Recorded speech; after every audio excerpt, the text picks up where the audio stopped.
आकाशवाणी दिल्ली से प्रस्तुत है कार्यक्रम स्वास्थ्य पत्रिका हमारी सेहत।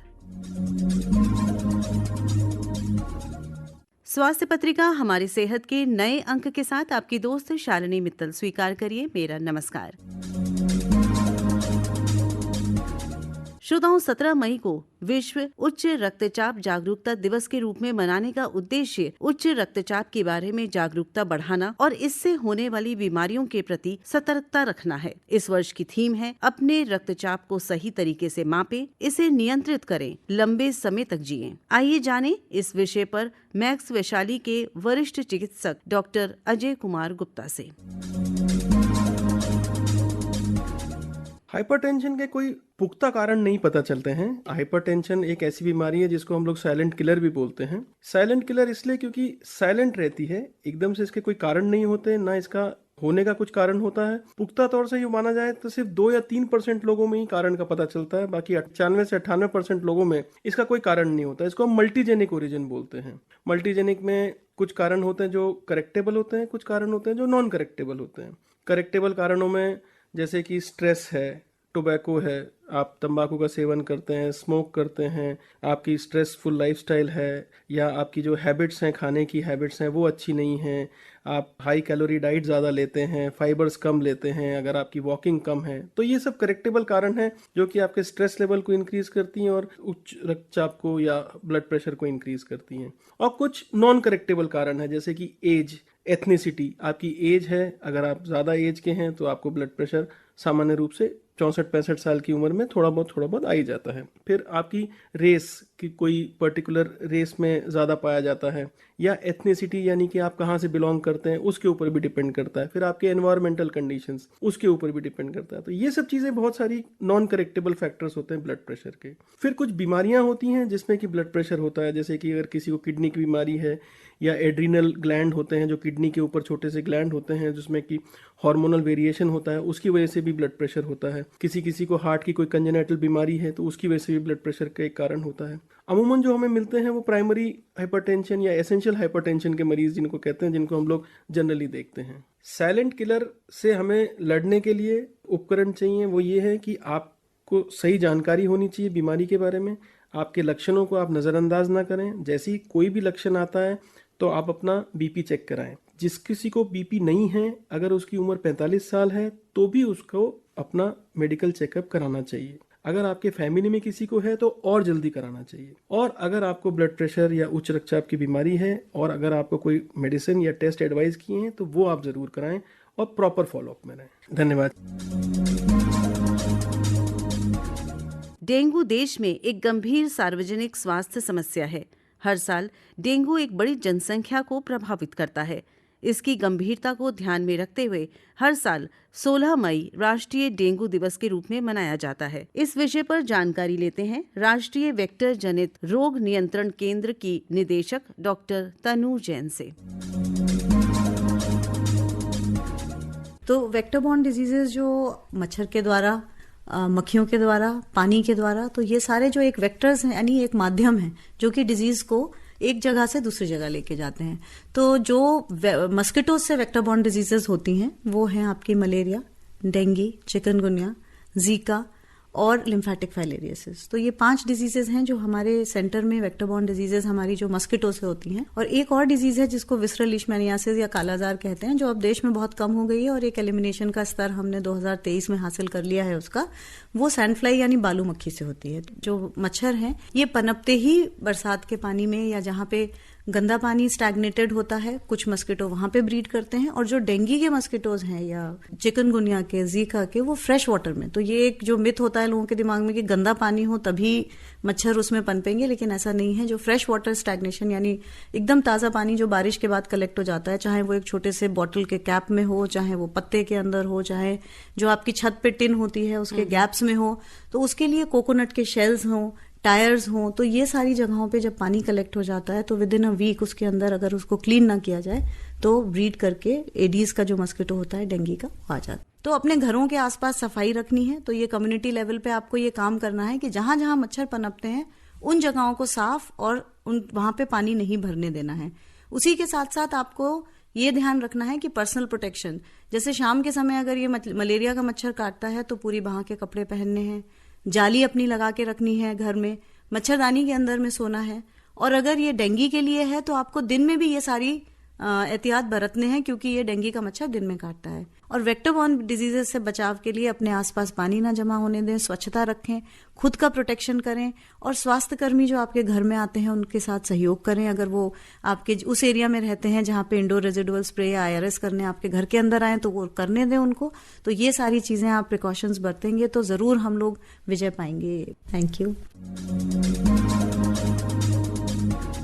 आपदा के बाद मानसिक स्वास्थ्य एक महत्वपूर्ण विषय है। आपदा से प्रभावित लोगों को मानसिक स्वास्थ्य समस्याओं का सामना करना पड़ता है। National disaster management authority, ministry of health and family welfare और यूनिसेफ के संयुक्त तत्वाधान में navigating post disaster mental health काम अमिड केओस पर राष्ट्रीय कार्यशाला का आयोजन राजधानी में विज्ञान भवन में किया गया, जिसमें विषय से जुड़े वरिष्ठ विशेषज्ञों की भागीदारी हुई। प्रस्तुत है इसी कार्यशाला की रेडियो रिपोर्ट। कार्यक्रम का शुभारंभ NDMA के मेंबर और head of department Shri Rajendra Singh के स्वागत भाषण के साथ हुआ। कार्यशाला में विभिन्न सेशंस के पैनल डिस्कशंस आयोजित किए गए। आज के समय में इस विषय की आवश्यकता और महत्व पर हमें बताया राष्ट्रीय आपदा प्रबंधन प्राधिकरण के सदस्य डॉक्टर कृष्ण स्वरूप वत्स ने। आज का जो कार्यशाला है, आपदा के बाद लोगों को जिस मानसिक त्रास और परेशानियों का सामना करना पड़ता है और दुख और अभाव की जो स्थिति होती है, उसको किस तरह से अच्छी तरह से सक्षम तरीके से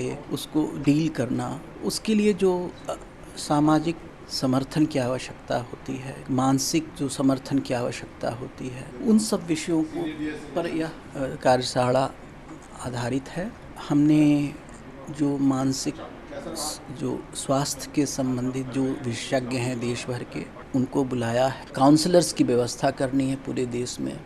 काउंसलर्स का एक पूरा समूह तैयार करना है, उनकी ट्रेनिंग करनी है और उस ट्रेनिंग के लिए जो आवश्यक लिटरेचर है उसकी व्यवस्था करनी है। तो हमने निमहांस को बुलाया है, Tata institute of social sciences को बुलाया है। इन लोगों के साथ हम काम कर रहे हैं।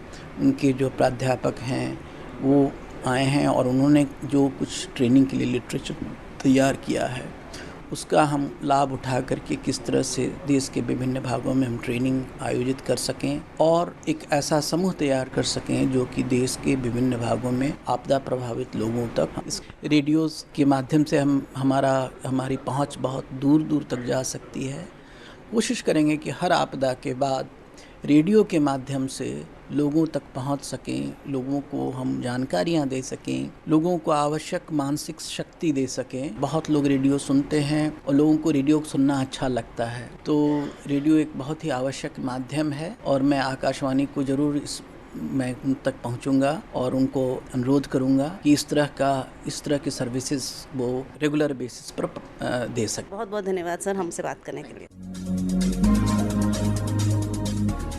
Case studies from states and the road map ahead और financial strategies for disaster, mental and psychosocial support जैसे महत्वपूर्ण पैनल डिस्कशंस को सफलतापूर्वक संचालित किया NDMA के सलाहकार श्री सफी एहसान रिजवी ने। मेंटल हेल्थ और साइको सोशल सर्विसेज जो हैं ये फील्ड को हेल्थ डिपार्टमेंट से लिंक्ड माना जाता है। नॉर्मली माना जाता है कि मेंटल हेल्थ प्रॉब्लम उसको है जिसका कुछ माइंड में हो गया है, लेकिन ये चीज़ कई लोग नहीं समझते हैं कि माइंड में जो हो गया है वो कैसे हुआ, क्यों हुआ। और कई बार माइंड में जो हो जाता है वो होता है डिज़ास्टर की वजह से। तो कई लोग जो डिज़ास्टर में ख़त्म हो जाते हैं उनका तो आप कुछ नहीं कर सकते हो, तो बेचारे चले गए। अब जो चले गए उनके जो फैमिली मेम्बर्स हैं, उनके जो साथी हैं, उनके जो बच्चे हैं, उनकी फैमिली है, उनके ऊपर जो गुजरती है, या जैसे अर्थक्वेक में अगर कोई फंस गया तो उसको बाहर निकलने मालूम पता ही नहीं है कि वो बाहर निकल पाएगा कि नहीं निकल पाएगा, तो उसके माइंड में जो गुजरता है उसके कुछ परमानेंट इम्बैलेंसेस आ जाते हैं। वो परमानेंट चीज़ों को ठीक करने के लिए एक नेशनल लेवल एफर्ट होना चाहिए। मिनिस्ट्री ऑफ हेल्थ ने काफ़ी काम इसमें किए हैं और NDMA डिज़ास्टर मैनेजमेंट के पॉइंट ऑफ व्यू से इस चीज़ को और आगे बढ़ाने की कोशिश कर रहा है। इसलिए हम लोग ने ये वर्कशॉप की है जिसमें हमने मिनिस्ट्री ऑफ हेल्थ, NDMA और यूनिसेफ यूनिसेफ भी इसमें काफ़ी काम करता है, तो एक इंटरनेशनल ऑर्गेनाइजेशन यूएन की साथ में होगी तो अच्छा रहेगा। तो इस वजह से हम लोग तीनों मिल के इसको काम कर रहे हैं, इस वजह से ये वर्कशॉप है। आपने इसमें काफ़ी टेक्नोलॉजी को भी इंक्लूड किया है, जो मैं देख रही हूँ पैनल डिस्कशंस आपके जो होंगे उसमें एआई एंड टेक्नोलॉजी उसको भी इनकलकेट किया है, तो कैसे ये फ्यूजन किया है क्रिएट? उसमें हमारा जो मेन ऑब्जेक्टिव ये है कि एआई तो थोड़ा सा आगे की बात है, टेक्नोलॉजी प्लेटफॉर्म सिंपल चीज़ एक ऐप होना चाहिए। अगर हमको परेशानी है हर चीज़ में, सरकार को तो पता नहीं चलेगा कि आपको हमें रीच आउट करना है, जिस आदमी को रीच आउट करना है वो उसके पास भी ऑप्शन होना चाहिए, एक ऐप में वो जाए और ऐप को एक्सेस करे और वो कहे कि हमें मदद की ज़रूरत है, हमें किसी से बात करनी है, हमारे साथ ऐसा ऐसा हो गया, हमें बहुत गुस्सा आ रहा है कि हमारे साथ ऐसा क्यों हुआ, या मैं बिल्कुल इतना गमज़दा हूँ कि मुझे इतना डिप्रेशन हो रहा है कि मैं किससे बात करूँ। कोई गाँव में, देहात में, पहाड़ों में इतनी आसानी से डॉक्टर तो मिलते नहीं हैं, तो ऐसा अगर ऐप हो जैसा कि है, Tele MANAS helpline ministry of health ने बनाई हुई है, इस चीज़ को कोविड में काफ़ी अच्छी एक हेल्पलाइन बनी हुई थी, तो इन चीज़ों को साथ में लाके हाई टेक्नोलॉजी प्लेटफॉर्म बना के फिर आगे जाके उसमें जो बड़ा डेटा आएगा उसके अंदर जो और एआई का इस्तेमाल किया जा सकता है वो सब हम लोग करने का प्रयास कर रहे हैं। और जब तक एक साथ मिल के बात नहीं करेंगे तब तक कुछ नहीं हो पाएगा।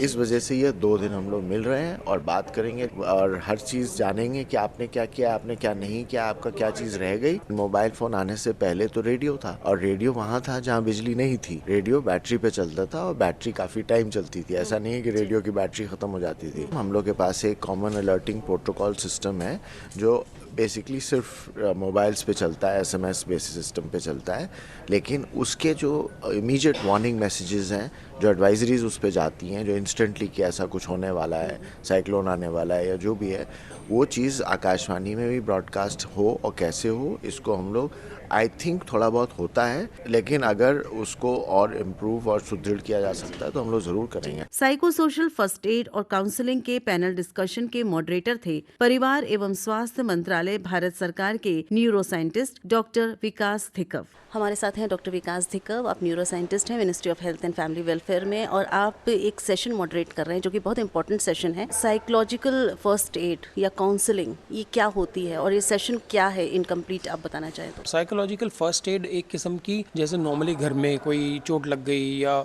अगर मान लिया किसी को कोई इंजरी हो गई तो हम थोड़ा कोई लोशन लगा दिया, पट्टी बांध दी, तो ये तो फिजिकल फर्स्ट एड है। ऐसी एक साइकोलॉजिकल फर्स्ट एड होती है।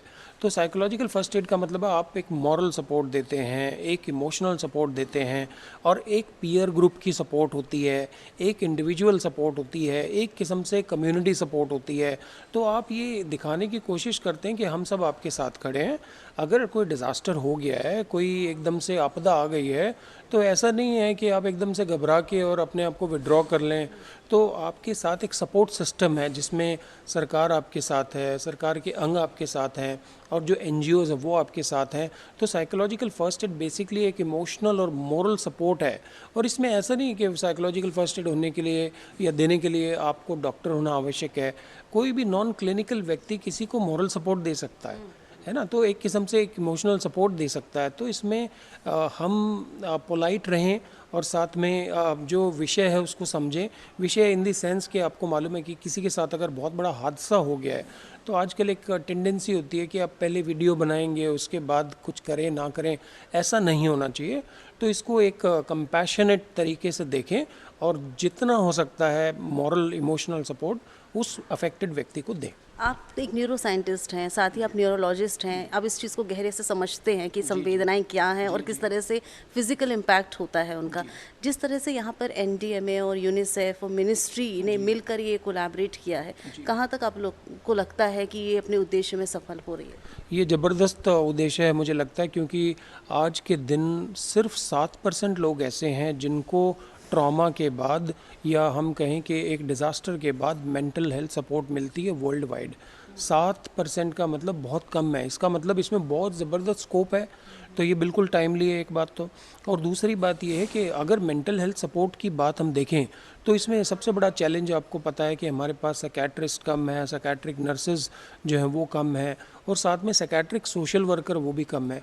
तो हम ये चाहते हैं कि चाहे टीचर हो या फिर कोई एनजीओ हो या सिविल सोसाइटी के रिप्रेजेंटेटिव हो, जिसमें आप और हम हैं, डॉक्टर होना तो एक अलग बात है, लेकिन फिर भी हम सब मिलके इमोशनल सपोर्ट जैसा हमने बात की वो दे सकते हैं, साथ खड़े रह सकते हैं, सॉलिडेरिटी कर सकते हैं। तो जहाँ तक सफल होने की बात है, हम होंगे कामयाब। बिल्कुल, बहुत अच्छा नोट, हम होंगे कामयाब। और इसी के साथ हम धन्यवाद देंगे आपका। और कुछ कहना चाहेंगे, कुछ संदेश श्रोताओं के नाम? जी, मुझे लगता है कि एक तो बच्चों को हम अक्सर देखिए ये पढ़ाते हैं कि आप फ्लड्स के बारे में जानिए, लैंडस्लाइड्स के बारे में जानिए, या सुनामी के बारे में जानिए, या आप एक किस्म से भूकंप के बारे में जानिए। जानना एक बात है, लेकिन हमें ये भी बताना चाहिए कि इसमें क्या क्या करें। भूकंप के बारे में तो चलिए, अब दिल्ली भूकंप प्रोन जोन आता है, वो एक डिवीज़न है, तो वो ठीक है, बच्चों को धीरे धीरे पता चल रहा है। लेकिन बाकी जो डिज़ास्टर हैं जो भारत के अलग अलग भागों में होते हैं, तो उनके बारे में भी बच्चों को क्या करें ऐसी सिचुएशन में। और ऐसी सिचुएशन में बच्चे जो हैं, ये बात बिल्कुल जग जाहिर है कि बच्चे को खुद हेल्प की आवश्यकता पड़ सकती है, लेकिन जो मजबूत बच्चे हैं जो सपोर्ट दे सकते हैं, तो वो जितनी सपोर्ट दें उतना अच्छा है दूसरे बच्चों को। एक बात, दूसरा, टीचर्स जो हैं वो भी अपना रोल टीचर से आगे बढ़ के एक सिविल सोसाइटी के तौर पे आगे आएँ, और जो पंच सरपंच है वो भी इसमें अपना जितना योगदान दे सकते हैं वो दें। तो तभी मुझे लगता है कि हम होंगे कामयाब सही सेंस में। बहुत बहुत धन्यवाद हमसे बात करने के लिए। पोस्ट डिजास्टर स्ट्रेस के विभिन्न पहलुओं और इस समस्या को समग्र रूप से निपटने के लिए आवश्यक उपायों के बारे में बताते हुए आप हैं NDMA में consultant doctor Ghanishtha Suri. I am placed at NDMA and I am the consultant for disaster mental health and psychosocial support. Thank you so very much आप इस वर्कशॉप में आए। This workshop is very crucial, जो कि आज हमने किया। It's a 2 days initiative. It's a national level workshop and CODA series which is a committee on disaster risk reduction. And ma'am ये उस सीरीज की 11th वर्कशॉप है। And the theme of the workshop is ma'am navigating through post disaster mental health and psychosocial support. जैसा कि ma'am हम सबको पता है कि there is societal stigma and ma'am जब chaos होता है, disaster होता है, तो ये चीज़ बहुत ज़्यादा amplify हो जाती है। शारीरिक जितनी भी चोटें हमें लगती है उसका क्योंकि इलाज हो जाता है, हमें दर्द होता है, तो इसको समाज में मान्यता है। लेकिन जो हमारा मेंटल ट्रॉमा है, मेंटल स्ट्रेस है, क्योंकि वो हमें शारीरिक तौर पे बाहर नहीं दिखता है until and unless it reaches on to a very later stage when we diagnose it and label it as clinical depression, तब तक हमें पता नहीं लगता है कि हम मानसिक रूप से इतने पीड़ित हैं। आज समाज में जहाँ इतनी फास्ट लाइफ है, जो already we are under stress, and उसके बाद जब आपदा आ जाती है तो उसके बाद पोस्ट डिजास्टर स्ट्रेस में बहुत सारी चीजें हैं जो रिसर्फेस हो जाती हैं, जिसमें ट्रॉमास, PTSD, नींद ना आना, एंजाइटी, एंड ऑलरेडी जो साइकेट्रिक पेशेंट्स हैं, क्योंकि हमारी सप्लाई चेन हैम्पर हो जाती है, उनको दवाइयाँ ना पहुँच पाना, जो स्पेशली एबल लोग हैं मैम, उनको बहुत ज़्यादा तकलीफ का सामना करना पड़ता है। The basic outcome we are aiming for is number 1, आपदा के बाद मानसिक स्वास्थ्य सेवाएं हेतु राष्ट्रीय SOP एंड कार्य योजनाओं का निर्माण। सेकेंड इज आपदा मित्र और अन्य राहत कर्मियों को मानसिक स्वास्थ्य में प्रशिक्षित करने की रणनीति। थर्ड इज राज्य और राष्ट्रीय स्तर पर संवेदनशील और समन्वित मानसिक स्वास्थ्य तंत्र का विकास। फोर्थ इज नीति निर्माताओं, चिकित्सकों और फील्ड वर्कर्स के बीच बेहतर सहयोग की शुरुआत। And most important is ma'am self care. जो फर्स्ट रिस्पॉन्डर्स हैं, जो कि ये सारी जितनी भी फैसिलिटीज हैं ये प्रोवाइड कर रहे हैं, जो ग्रास रूट लेवल पे काम कर रहे हैं, they also experience burn out. उनको ऐसे टूल्स देना जिसमें वो सेल्फ रेगुलेट कर पाएं, क्योंकि वो सबकी हेल्प कर रहे हैं, बट उनको रेगुलेट करने वाला कौन? सस्टेनेबिलिटी तभी मेंटेन हो पाएगी जब वो अपने आप में इतने सक्षम तो ऑफ कोर्स हैं, बट मेंटली अपने आप को सेल्फ रेगुलेट कर पाएं। So we are also focusing on providing them with self care tools. This is one of the main outcomes as well. बाकी तकनीकी जितने भी हमारी चीज़ें वो नहीं पहुंच पाई, वहाँ पर भी आज लोग आकाशवाणी सुन रहे हैं, एंड आपके जितने भी प्रोग्राम्स हैं वो उनको अवेयर कर रहे हैं, एजुकेट कर रहे हैं। I remember when we were young we used to, this was a regular habit, जब रेडियो हमारे घर में चलता था। So I would really appreciate अगर मैं इस प्लेटफॉर्म को यूज़ कर पाऊँ लोगों को सेंसिटाइज एंड अवेयर करने के लिए कि there are SOPs and Indian government is doing a lot to help the victims and disasters. We sympathize and we understand what is the plight that you are going through, and इसको bridge करने के लिए आपकी जो मुसीबतें हैं जो आप फील कर रहे हैं, आपकी तकलीफ़ों को थोड़ा कम करने के लिए देर आर योजनाएं, there are SOPs, there are protocols, लेकिन शायद इसके बारे में उतनी जानकारी आम जनता को नहीं है। तो जागरूक करना, अवेयर करना, कैपेसिटी बिल्डिंग करना, फर्स्ट रिस्पॉन्डर्स को अवेयर करना, first psycho social first aid के बारे में बताना, केडर ऑफ काउंसलर्स रेडी करना जो कि ट्रेंड हो, जो इमिडिएटली डिप्लॉय कर पाएँ, जैसे ही कोई डिज़ास्टर आउटब्रेक होगा हम अपनी इस सेना को फटाफट डिप्लॉय कर पाएँ, ये हमारा मेन एम है। एंड मैं होप करती हूँ कि AIR ऑल इंडिया रेडियो के माध्यम से ये जितनी भी सारी जानकारी है ये आम जनता तक पहुँच पाए। इसी के साथ NDMA, ministry of health and family welfare और यूनिसेफ के संयुक्त तत्वाधान में आयोजित राष्ट्रीय कार्यशाला navigating post disaster mental health पर आधारित रेडियो रिपोर्ट अब संपन्न होती है। आप सुन रहे हैं कार्यक्रम स्वास्थ्य पत्रिका हमारी सेहत। श्रोताओं, थैलेसीमिया एक रक्त विकार रोग है जिसे जागरूकता से जीता जा सकता है। इस दिशा में एक बहुत अच्छी पहल की है दिल्ली विश्वविद्यालय के मैत्री कॉलेज ने, जहां पर स्टूडेंट्स की थैलेसीमिया स्क्रीनिंग की गई। आइए सुनते हैं इस पर एक रेडियो रिपोर्ट। हर साल 8 मई को थैलेसीमिया दिवस मनाया जाता है, जिसका उद्देश्य स्थानीय जनता और नीति निर्माताओं के बीच इसके बारे में जागरूकता बढ़ाना है। थैलेसीमिया एक जेनेटिक बीमारी है जिसमें हीमोग्लोबिन प्रोटीन, जो कि लाल रक्त कोशिकाओं को ऑक्सीजन ले जाने में सक्षम बनाता है, उसकी कमी हो जाती है। थैलेसीमिया माइनर है, उपचार की आवश्यकता नहीं होती और अगर गंभीर है तो रक्त चढ़ाने की आवश्यकता हो सकती है। थैलेसीमिया की जांच करवाना बहुत जरूरी है, इसलिए मैत्री कॉलेज में थैलेसीमिया की जांच कार्यक्रम का आयोजन किया गया। हमने बात की मैत्री कॉलेज में प्रोफेसर और इस आयोजन की आयोजक डॉक्टर स्मृति सिंह से।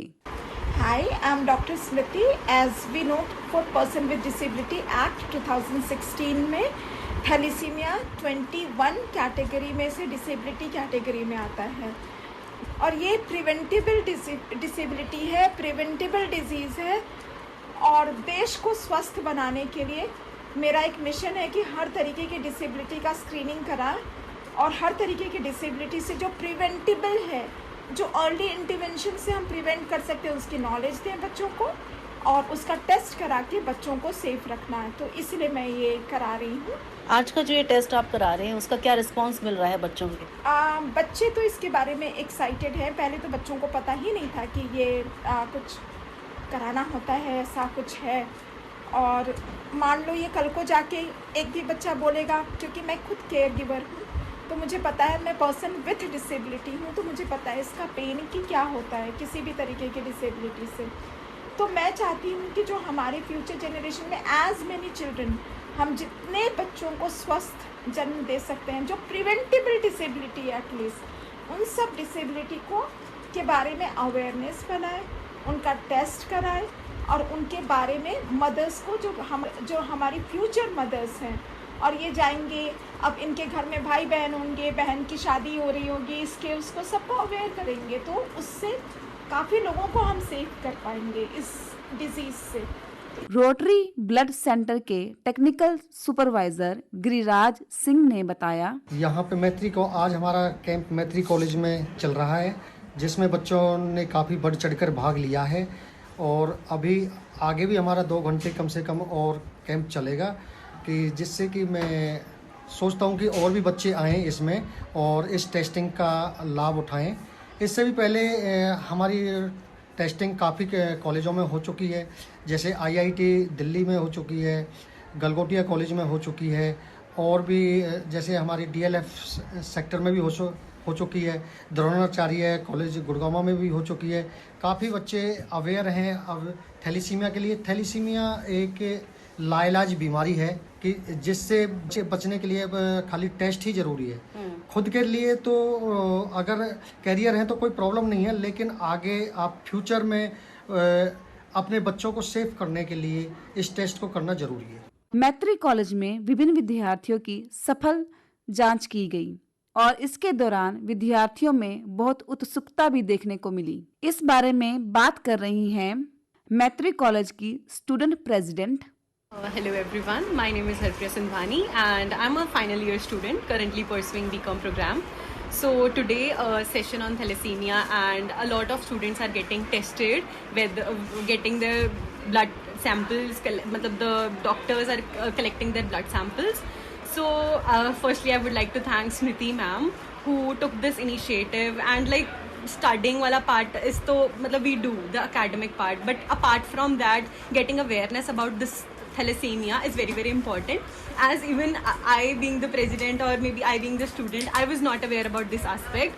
So after the session and after this testing, even I searched on Google that what thalassemia is. So basically it is a genetic disorder where